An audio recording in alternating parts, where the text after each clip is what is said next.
그리스도 예수 안에서 사랑하는 세중 가족 여러분, 20년 전쯤에 제가 일본의 작은 소도시로 단기 선교를 간 적이 있었습니다. 지금도 그렇지만 그때도 일본어라고는 할 줄을 몰랐습니다. 그러니까 이제 할 줄 모르면 어떻게 해야 됩니까? 달달 외워서 그럴듯하게 보이는 게 제 최종 목표였습니다. 그래서 앞에 전단지를 나눠주면서 이렇게 말했습니다. 오하요 고자이마시다. 이시도 용대 구다사이. 아리가또 고자이마시다. 이러면서 그럴듯하죠. 그것만 외웠습니다. 거기에서 우리가 가진 소망에 대해서 나눠주면서 그리고 집집마다 우편물에 편지를 넣으면서 그렇게 전도를 했는데 그때 그 집들을 방문하면서 사실은 깜짝 놀랐었습니다. 일본은 우리보다 훨씬 잘 사는 나라라고 생각을 했었는데 그리고 활기가 넘칠 것이라고 생각을 했었는데 제가 본 그 안으로 들어간 일본은 그렇지 않았던 것이죠. 당시 버블 경제의 붕괴에 따라서 잃어버린 10년을 지나고 또 잃어버린 20년째에 들어서고 있던 일본에는 도무지 갚을 수 없는 빚으로 말미암아 파산과 부도가 넘쳐나고 있었습니다. 우편함마다 독촉장이 넘쳐났고요. 많은 집들이 야반 도주로 인해서 비어있는 것 볼 수 있었습니다. 젊은이들은 겨우 알바를 해서 먹고 살긴 하지만 제대로 된 직장을 구할 길도 없고 가난을 대물림하기도 싫어서 결혼을 포기하는 일들이 20년 전 일본에 나타나고 있었습니다. 소망이 없는 것 같았죠. 그리고 20년이 지난 지금 우리 사회가 당면한 모습도 그와 비슷합니다. 다른 소망을 발견하지 못한 이들, 우리 젊은이들이 영혼까지 끌어모아서 집을 샀는데 대출이자도 감당하지 못할 지경에 이르렀다는 소식들 우리 듣게 되는 것입니다. 나라 전체가 빚더미에 점점 쌓여가는 빚더미에 올라앉고 있습니다. 이 빚을 어떻게 해야 할까? 이 빚을 어떻게 갚을까? 도무지 방법조차 잘 보이지 않는 것들을 보게 됩니다. 해결의 방법이 없기에 끝없는 고난의 시간을, 고통의 시간을 맞이하고 있는 것입니다. 내 능력으로는 어떻게 해볼 수 없는 상황들을 만날 때, 내가 통제해볼 수 있는 여지가 없을 때 우리는 누군가를 찾게 됩니다. 그래서 능력 있는 누군가를 찾아가기도 하고 이 사람이라면 날 도와주지 않을까 기대해 보기도 합니다. 여러분은 어떠셨습니까? 그런 기대가 충족되었습니까? 우리를 도울 능력이 없기도 하고요. 그리고 도울 마음이 없기도 합니다. 나는 급한데, 나는 힘이 드는데, 나는 버티지 못할 것 같은데 나를 긍휼히 여길 리가 없다. 그렇게 고백하는 순간들도 우리에게 있는 것입니다. 그것이 우리가 오늘 읽은 이사야 40장의 바로 앞에 이사야 39장에 나오는 이야기이기도 했습니다. 이사야가 살던 시대에는 예루살렘은 거듭된 외적의 침묵이 있었다 말씀을 드렸었지요. 북이스라엘과 아람의 군대가 예루살렘에 침공해 들어오고 그 나라들을 멸망시킨 아수르가 다시 침공해 들어왔습니다. 오랜 포위를 당하는 동안 땅은 황폐했고 성읍은 불탔습니다.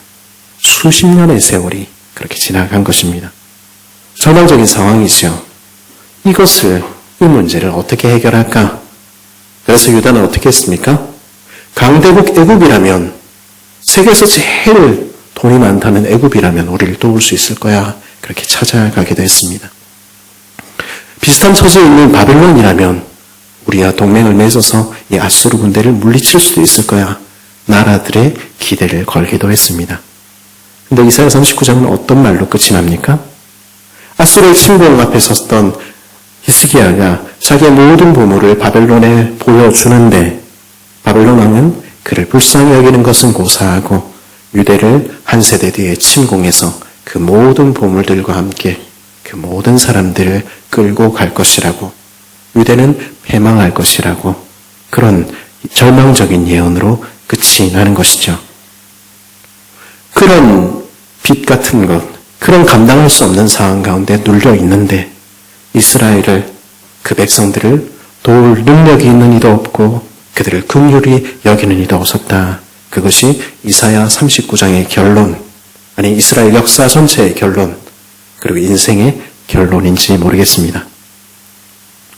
여러분은 혹시 이런 경험을 가지고 있습니까? 혹시 지금도 내 힘으로는, 내 능력으로는 어떻게 벗어날 수 없구나, 이런 상황들을 만나고 있습니까? 그런 날 우리는 그 유대가 그랬듯이 사람들에게 기대를 걸지요. 그 사람은 날 도와줄 능력이 있겠지. 전화를 돌립니다. 누군가는 나를 긍휼히 여겨주겠지. 몇 번을 돌립니다. 그러나 여러분 어떠셨습니까? 그런 기대는 번번이 실패로 돌아가지 않았습니까? 그런데 이상한 것은요. 그런 거짓된 위로에 실망을 한다고 해서 인생이 하나님 앞에 나와 무릎을 꿇는 것은 아니더라 하는 것입니다. 그거는 또 다른 이야기더라 하는 것이죠. 사람에게 실망하기 전에도 내 인생 잘 나갈 때도 하나님 의지하지 않지만 사람에게 실망한 후에도 그 무거운 짐이 그를 가득 누르는 그 순간에도 사람들은 하나님을 의지하지 않는 것입니다. 너무 지쳤다고, 너무 오랫동안 고통했다고 그 눌린 상황에 고통하면서도 하나님의 말씀만은 듣지 않는 것입니다. 여기 위로의 소식이 있다 이야기를 해도, 여기 참된 위로가 있다 소리쳐도 그것은 좀처럼 캄캄한 그들의 마음 방에는 와닿지 않는 것입니다. 그리고 사람들은 말을 하지요. 성경은 동화에 불과하다고. 하나님은 실제 우리 삶을 바꿀 능력이 없다고. 혹은 하나님은 나는 긍휼히 여기시지 않는다고. 내 문제는, 내 삶은 돌아보시지 않는다고 그렇게 이야기하는 것입니다. 우리가 찬송 좀 전에 예루살렘 했는데 예루살렘은 황폐했습니다. 예루살렘 그 이름의 뜻이 평화의 도시 이런 뜻인데요. 그 평화의 도시는 평화를 잃어버렸습니다. 그러나 그들은 그때도 지금도 하나님께만은 돌아가지 않았던 것입니다. 누구라도 인생은 그 상황에 찾아가지만 그러나 하나님의 말씀에 귀 기울이지는 않고 하나님의 음성은 듣지 않는 것입니다. 그래서 세상에는 위로가 없고 우리에게는 기쁨이, 평화가 없는지도 모르겠습니다. 오늘 우리가 읽은 이사야 40장은 외치라 하는 소리로, 명령으로 가득 차 있습니다.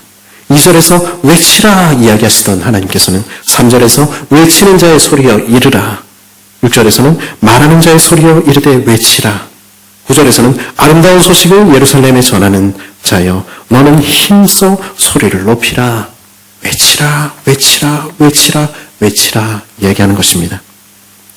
그 선지자들이 외쳐야 하는 이유는 무엇입니까?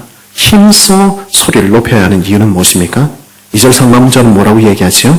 너희는 예루살렘의 마음에 닿도록 말하며 그것에게 외치라. 그래서 그 예루살렘의 마음에 닿도록 그 큰 소리가 그들의 마음을 울리도록 외치라는 것입니다. 하나님께서 그들을 긍휼히 여기시는데, 하나님께서 그들을 돌아보시는데 그 마음을 열지 않고 그 마음을 하나님의 마음과 연결시키는 그들을 향하여서, 희망이 없다 말하는 그들을 향하여서 그 마음에 이 소식이 닿도록, 광야 같고 사막 같던 그 마음에 사망의 골짜기를 지나는 것 같고 산과 언덕에 막힌 것 같은 그들에게, 험한 길에 엎드려진 것 같은, 그래도 돌아서지 않는 그들의 마음에 이 말씀이 들려져야 한다고. 왜냐하면 그것만이 소망이라고 위로이라고 말씀하시기 때문입니다. 그래서 목소리를 높이시는 것이죠. 그래도 듣지 않는 그들이 듣도록 하기 위해서 말씀하시는 것입니다. 외치고 또 외치라.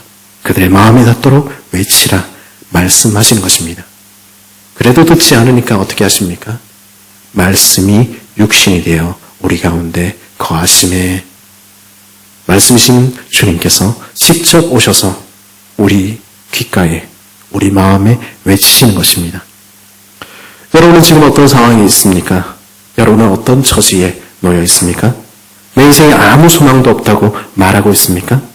내 인생은 광야같이 사막같이 바짝 말라 있다고 말하고 있습니까? 사망의 골짜기를 지나는 것 같은 내 인생에는, 산과 언덕이 나를 가로막는 것 같은 내 삶에는, 돌짝밭에 엎드려진 것 같은 내 인생에는 아무 일도 일어나지 않을 것이라고 믿으며 살고 있습니까? 하나님의 말씀을 들으십시오. 하나님은 오늘 여러분을 향하여 크게 외치십니다. 들으라, 너 평화를 잃은 도성이여. 들으라, 너 거대한 세상 앞에서 무너진 인생이여.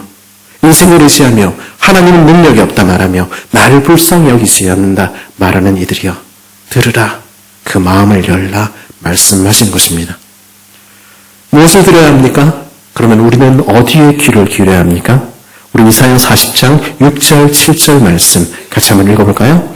6절 7절입니다. 시작.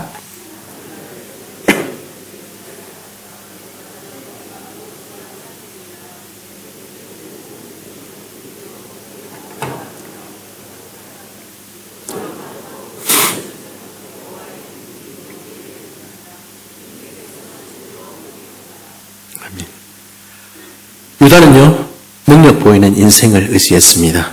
그리고 우리는요, 이 세상의 나라들의 소망을 둡니다. 그런데 주님은 뭐라고 말씀하십니까?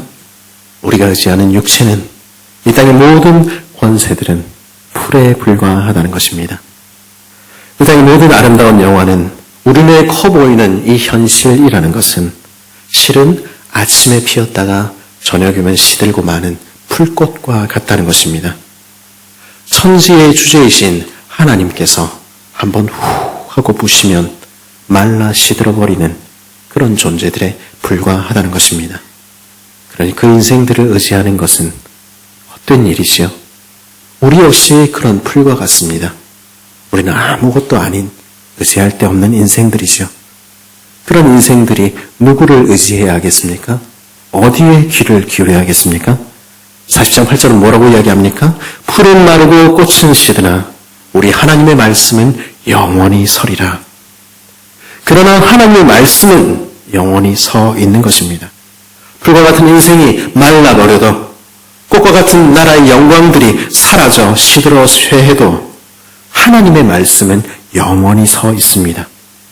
하나님께서는 그 약속하신 바를 반드시 성취하시는 것입니다. 태초에 그 말씀으로 온 천지를 창조하시던 그 말씀은 결코 헛되이 돌아가지 않습니다. 변함없으신 하나님, 신실하신 하나님께서는 그 언약하신 바를, 그 약속하신 바를 반드시 이루십니다. 그러니 우리는 우리의 마음을 열어서 그 하나님의 말씀을 들어야 하는 것입니다. 그 하나님의 마음이 우리 마음에 와 닿도록 우리 마음을 열어야 하는 것입니다. 여러분은 이 시간 예배의 자리에 나와왔을 때 여러분 마음을 열고 있습니까? 주님의 음성을 믿으며 그 말씀을 믿으며 거기에 귀 기울이고 있습니까? 그럴 때 비로소 위로의 소식들이 기쁨의 복음이 여러분의 마음에 와 닿을 것입니다. 오늘 말씀 1, 2절 같이 한번 읽어볼까요? 함께 읽겠습니다. 1, 2절 시작.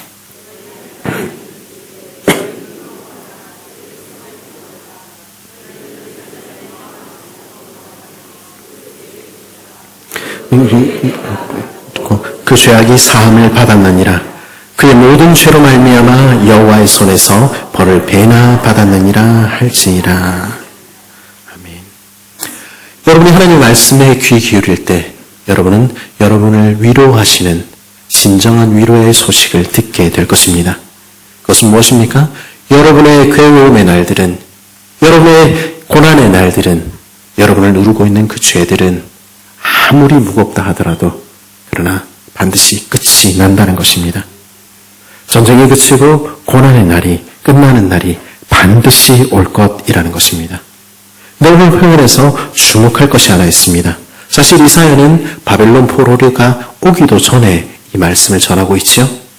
이제 이스라엘은 캄캄한 밤 속으로, 캄캄한 어둠 속으로 들어가고 있는 중입니다. 광야가 사막을 지나서 사망의 골짜기 같은 곳으로 지금 들어가는 중이죠. 근데 지금 그 어려움이, 그 고난의 시기가 시작되는 그 무렵에 지금 이사야는 뭐라고 외칩니까? 고난의 시기가 끝이 났다. 이렇게 외치는 것입니다. 마치 끝난 것처럼 그렇게 선언하는 것입니다. 이사야는 어떻게 그렇게 이야기할 수 있습니까? 그 이유는 약속하신 그분이 하나님이시기 때문입니다. 인생은요, 그 감당할 수 없는 고통으로부터 스스로를 또 남을 구원할 수 없습니다. 그러나 하나님은 하실 수 있습니다.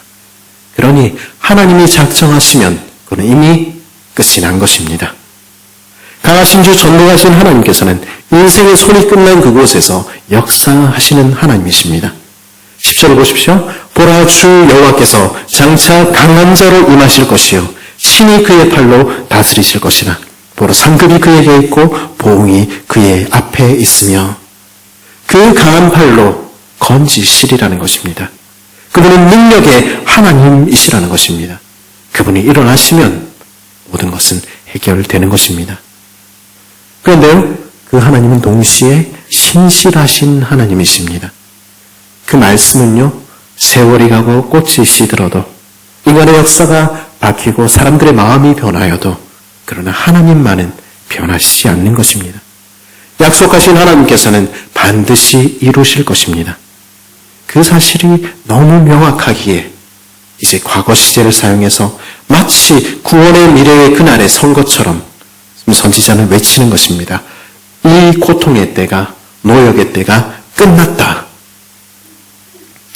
근데 우리가 기억해야 할 것이 있습니다. 이 고통을, 이 노역은 왜 우리에게 주어졌습니까? 유다는 왜 바벨론 포로의 고통을 만나게 되었습니까? 앞서 파산과 부도 이야기로 시작을 했었습니다. 감당할 수 없는 빚을 자신의 힘으로는 도무지 해결할 수 없는 그 문제를, 그 사람들을 말씀드렸습니다. 그런데요, 성경은 우리의 죄가 마치 그러하다 이렇게 말씀해 줍니다. 성경에서 우리가 사도 주기도문을 할 때 우리 죄를 사하여 주옵시고 라는 말에 또 직접적인 표현은 우리 빚을 탕감해 주시고 이런 말입니다. 우리는 바로 그런 죄인이고 그런 인생이라는 것이죠. 도무지 갚을 수 없는 빚, 그 빚에 시달리는 자들이라는 것입니다. 그 근원적인 죄의 문제가 해결되기 전에는 참된 위로는 오지 않는 것입니다. 그래서 우리는 누군가를 찾습니다. 능력 있는 누군가를, 우리를 긍휼적인 누군가를 찾습니다. 그러나 아무리 둘러보십시오. 여러분을 참으로 위로할 분 아무도 없는 것입니다.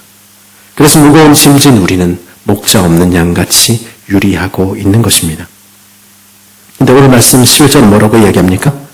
그는 목자같이 양떼를 먹이시고 어린 양을 그 팔로 모아 품에 안으시고 젖먹이는 암컷들을 온순히 인도하시리로다. 그런 우리에게, 그냥 홀로 있는 것 같은 우리에게도 목자가 계시다는 것입니다. 어린 양떼를 불쌍히 여긴 같이 우리를 불쌍히 여기시는 우리들의 목자가, 길 잃은 어린 양처럼 작기 새길로 간 우리를 그 팔로 안으시고 다시 돌아오게 하시는 우리의 목자가, 그 지팡이와 막대기로 언제나 지키시며 우리 인생을 인도하셔서 반드시 그 나라에 이끌어 가실 목자가 우리에게 있다는 것입니다. 우리를 긍휼히 여기시는 우리들의 목자께서 이제 말씀하시는 것입니다. 그 죄악이 사함을 받았느니라. 우리는 여인을 향해서, 복음서를 통해서 중풍병자를 향해서, 잃어버린 양들을 향해서 내 죄사함을 받았느니라 외치시던 외침을 기억하고 있지요? 그 주님이 오늘 저와 여러분을 향해서 말씀하시는 것입니다. 내 죄사함을 받았느니라. 내 모든 죄가 널 누르고 있는 것이 있느냐? 널 힘들게 하는 죄의 문제가 있느냐? 그 모든 것을 내가 풀었으니 너는 평안히 가라. 우리 주님은 그렇게 말씀하시는 것입니다. 근데 주님은 어떻게 그렇게 말씀하실 수가 있습니까? 죄의 문제가 해결되지 않는다면, 빚이 갚아지지 않는다면 용서가 있을 수 없는데 주님 어떻게 그 죄악이 사함을 받았느니라 말씀하실 수가 있습니까? 오늘 말씀 2절 하반부는 이렇게 말합니다. 그의 모든 죄로 말미암아 여호와의 손에서 벌을 배나 받았느니라 할지니라. 죄악이 사함을 받는 것은 그 모든 죄값을 배나 여호와의 손에 받을 때 그 죄의 문제가 해결된다는 것입니다. 예전에 제가 청년부 지체들과 함께 교제할 때에 이 본문을 가지고 이야기를 나눌 때 누군가 이 본문을 가지고 이렇게 저에게 질문한 적이 있습니다. 여기서 벌이 바벨론 포로 70년을 이야기한 것입니까? 그렇다면 벌을 배나 받는 것은 부당한 거 아닙니까? 그 사람들의 죄가 그만큼이 아니었다는 뜻입니까? 벌은 죄를 지은 만큼 받아야지 왜 배나 받아야 됩니까? 그러면 하나님이 공의로우신 게 아니잖아요.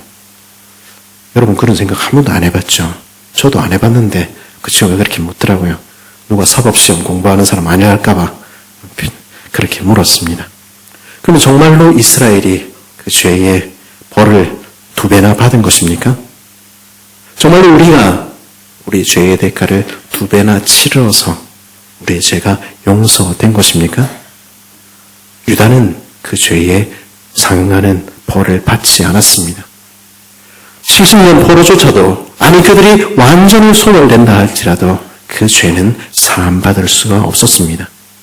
여러분과 저는 우리의 죄의 대가를 우리가 지불한 적이 없는 것입니다. 그러면 누가 그 2배의 벌을 받으셨습니까? 우리가 받지 않은 그 벌을 우리들의 왕께서 대신 받으신 것입니다. 우리들의 죄값을 다 치르고도 배나 넘칠 만큼 넘치도록 받으신 것입니다. 그럼으로써 우리 죄를 사하신 것입니다. 그래서 선지자 이사야는 이사야 53장에서 이렇게 노래합니다. 그가 찔림은 우리의 허물 때문이요 그가 상함은 우리의 죄악 때문이라. 그가 징계를 받음으로 우리가 평화를 누리고 그가 채찍에 맞음으로 우리가 나음을 받았도다. 우리는 다 양 같아서 그를 행하여 각기 새 길로 갔거늘 여호와께서는 우리 모두의 죄악을 그에게 담당시키셨도다. 이사야가 지금 우리에게 들려주는 메시지는 무엇입니까? 그 왕이 오신다는 것입니다. 우리의 죄의 대가를 모두 지불하실 왕이, 우리의 벌을 배나 받으실 왕이 우리를 구하시러 오신다는 것입니다. 너희의 하나님을 보라. 너희를 위해서 죽으러 오시는 너희의 하나님을 보라. 이사야는 그렇게 외친 것이죠. 우리가 도무지 감당할 수 없는 그 죄값을 치르기 위해서 강한 팔을 가지신 능력 많으신 하나님께서 친히 오셨습니다. 우리의 골짜기를 메우시고 산마다 언덕마다 낮추시며 험한 곳을 평지로 만드시며 주님이 오셨습니다. 말씀이 육신이 되어 우리 가운데 거하신 것이죠. 그리고 우리를 긍휼히 여기시는 자비하신 주께서는 그를 행하여 각기 새 길로 간 그런 양떼 같은 우리를 불러 모으셨습니다. 우리를 그 품에 안으시며 말씀하신 것입니다. 내 죄사함을 받았느니라. 내 죄는 내가 배나 갚았으니 내 노역의 시간은, 내 고통의 시간은 끝이 났다. 내 죄가 모두 사해졌으니 내 모든 짐이 풀렸으니 그러니 평안히 살렴. 그럼으로써 우리는 평화를 누리고 우리는 나음을 잊게 된 것입니다. 그 주님이 오시는 소식을 들으며 이사야는 그러기에 외치는 것입니다. 외치는 자의 소리여 이르되 너희는 광야에서 여호와의 길을 예비하라. 사막에서 우리 하나님의 대로를 평탄케 하라. 너희를 구하러 주님이 오시는데, 너희를 새롭게 하시러 주님이 오시는데 그 주님 맞이할 준비를 하라. 그는 그때 그렇게 외쳤던 것입니다. 우리는 지금 대강절의 시간을 지나고 있는데요. 이 대강절의 시간들은 첫 번째 오신 주님을 기억하는 시간인 동시에 주님의 보혈로 구원받은 우리들이 또한 오실 주님을 기다리며 대망하는 시간입니다. 오시는 주님을, 오시는 그 나라를 맞이할 준비를 하는 것이죠. 그러면 다시 오시는 주님을 우리는 어떻게 맞이할 수 있습니까? 주님 오심을 기다리는 사람들은 어떻게 살아갑니까? 주님 오심을 기다리는 사람들은 그 옛날 선지자가 외쳤듯이 광야 같은 내 마음을 돌이키며 사막 같은 내 마음을 돌이켜 우리 마음에 닿도록 외치시는 주님의 음성을 듣는 것입니다. 그리고 오시는 왕을 맞이할 준비를 하는 것이죠. 세례요한은 이 부분을 가지고 광야에서 이렇게 외쳤었지요. 회개하라, 천국이 가까웠느니라. 우리 가던 길을 멈추고 돌아서는 것입니다. 동일하게 사도 베드로는 다시 오실 주님을 기다리는 우리를 향해서 이렇게 권면합니다. 너희가 어떤 사람이 되어야 마땅하냐? 거룩한 행실과 경건함으로 하나님의 날이 임하기를 바라보고 간절히 사모하라. 그날에 하늘이 불에 타서 부러지고 물질이 뜨거운 불에 녹아지려니와 우리는 그 약속대로 의가 있는 곳인 새 하늘과 새 땅을 바라보도다. 그러므로 사랑하는 형제들아, 너희가 이것을 바라보나니 주 앞에서 점도 없고 흠도 없이 평강 가운데서 나타나기를 힘쓰라. 새 하늘과 새 땅을 기다리는 사람들은, 주님의 구원을 기다리는 사람들은 어떻게 살아갑니까? 회개하며 살아가는 것입니다. 거룩한 행실과 경건함으로 주 앞에 점도 없고 흠도 없고 평강 가운데 나타나도록 우리 삶을 채워가며 살아가는 것입니다. 우리는 회개하라 이 이야기가 단지 예수님 처음 만난 그 순간만을 생각한다고 이야기한다고 생각하기 쉽습니다.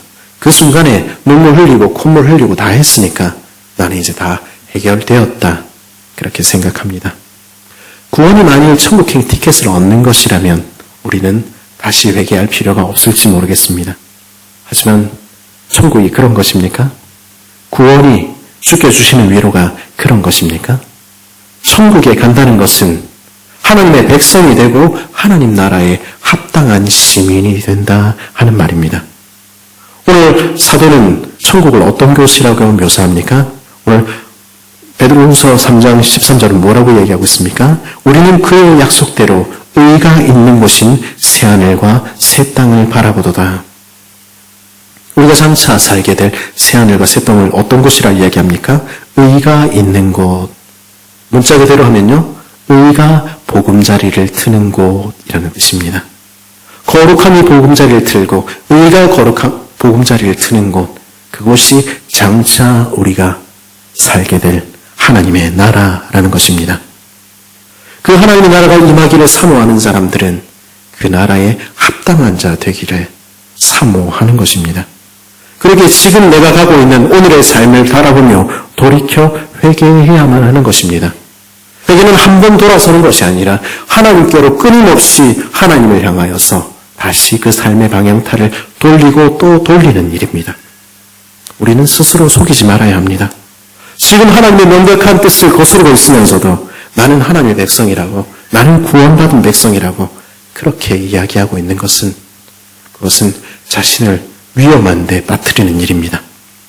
아직 기회가 있는 지금 의가 보금자리를 트는 그곳에 내가 들어갈 준비를 하고 있는지, 나는 하나님을 거룩함과 경건함으로 옷 입고 있는지 스스로를 살펴보아야 합니다. 오늘 우리 자신의 힘으로 되지 않지요. 우리 능력으로 되지 않지요. 그러기에 우리는 그리스도의 피를 날마다 의지하며 주님 앞에 나와 엎드리며 주님께로 돌아가야 하는 것입니다. 우리는 어떤 사람이 되어야 하는 사람들입니까? 주께 다시 돌아가서 우리는 결국 어떤 사람이, 어떤 존재가 되어야 하는 사람들입니까? 14절은 뭐라고 얘기합니까? 주 앞에서 점도 없고 흠도 없고 평강 가운데 나타날 자들. 그날에 주 앞에서 완전하게 될 자들. 그것이 우리가 바라야 할, 우리가 기대해야 할 우리의 마지막 모습이라는 것입니다. 우리는 거룩함이 우리의 특성이 될 사람들입니다. 우리는 완전해져야 할 그런 사람들입니다. 이 땅에서는 우리 아직 그렇게 살지 못하지요. 그러나 이 땅에서 하나님 나라를 바라보는 사람들은 의가 보금자리를 트는 그곳에 시민이 되기를 바라는 사람들은 이 땅에서도 내 삶을 거룩한 산제사로 드리기를 힘쓰는 것입니다. 그러며 평강 가운데 나타나기를 힘쓰는 것입니다. 모든 사람과 특별히 그 형제자매들과 교회의 식구들과 화평하는 것입니다. 왜냐하면 의가 넘치는 곳 그리고 평강이 넘치는 곳 그곳이 우리가 살게 될 하늘나라이기 때문입니다. 거기서는요 누구도 자신을 주장하는 자가 없을 것입니다. 거기서는요 내 주장을 관찰하기 위해서 목소리를 크게 하는 사람 없을 것입니다. 나만 옳다고 떠드는 사람 없을 것입니다. 왕이신 하나님의 말씀에 귀 기울이며 서로가 서로에게 귀 기울이며 서로가 서로를 세워주는 나라, 그곳이 바로 평강이 넘치는 나라입니다. 그 나라에 합당한 자 되도록 주 앞에 점도 없고 흠도 없는 거룩한 산제사 되어 평강 가운데 나타나기를 힘써야 하는 것입니다. 주님은 우리를 그렇게 빚어가기를 원하십니다. 저와 여러분은 그렇게 되어야 할 사람들입니다. 그렇다면 그 주님의 손에 우리 자신을 맡겨야 하는 것입니다. 그리하여 주님의 오래 참으심은 우리의 구원이 될 것입니다. 그날에 우리는 완전한 자들 되어서 그곳에서 이곳에서 보는 이들과 함께 더 나은 모습으로 더 친밀한 관계로 영원히 살게 될 것입니다. 우리는 그 소망을 가진 사람들입니다. 그리스도의 안에 사랑하는 새순 가족 여러분, 우리는 소망이 없는 세상 가운데 살아갑니다. 그리고 우리 눈에 이 세상이 가득할 때, 우리의 상황들이 가득할 때, 인생들을 찾고 나라들을 의지할 때, 우리에게는 하나님의 말씀은 들리지 않을 것입니다. 참된 위로를 주시기를 원하시는 하나님, 우리 인생을 변화시키기를 원하시는 하나님, 우리를 회복시키기를 원하시는 하나님, 그 음성이 들리지 않을 것입니다. 우리의 마음을 열 수 있기를 바랍니다. 우리의 마음을 열어서 하나님의 마음이 우리의 마음과 닿기를 간절히 바랍니다. 주님은 우리를 회복시키기를 원하시는 주님이십니다. 주님은 우리를 사랑하시고요. 주님은 우리보다 능력이 많으시고요. 그분만이 우리를 삶을 회복시키시며 그분만이 우리의 일 긍휼히 여기시며 그분만이 새롭게 하시는 것입니다. 그 주님을 기대하십시오. 그 주님을 신뢰하십시오. 그럴 때 우리는 결코 실망하지 않을 것입니다. 우리는 그 주님 오시는 발자국 소리를 듣고 있습니까? 우리는 지금 이곳에서 주님 오심을 기다리는 삶을 살고 있습니까? 의가 보금자리를 트는 그곳, 새하늘과 새 땅, 그곳에 우리는 시민으로 살 준비가 되어 있습니까? 우리 자신을 돌아보며 끊임없이 회개해야 하는 것입니다. 회개는 다시 돌아오는 것이죠. 어디로 돌아옵니까? 십자가로 돌아오고 주님께로 돌아오고 하나님께로 끝없이 돌아와야 하는 것입니다. 끝없이 우리 자신을 돌아보며 우리의 모습 가운데 하나님 기뻐하시지 않는 것이 무엇인지 살피며 우리 삶을 거룩하고 흠이 없게 주님 받으실 만한 예배가 되도록 그렇게 만들어 가야 하는 것입니다.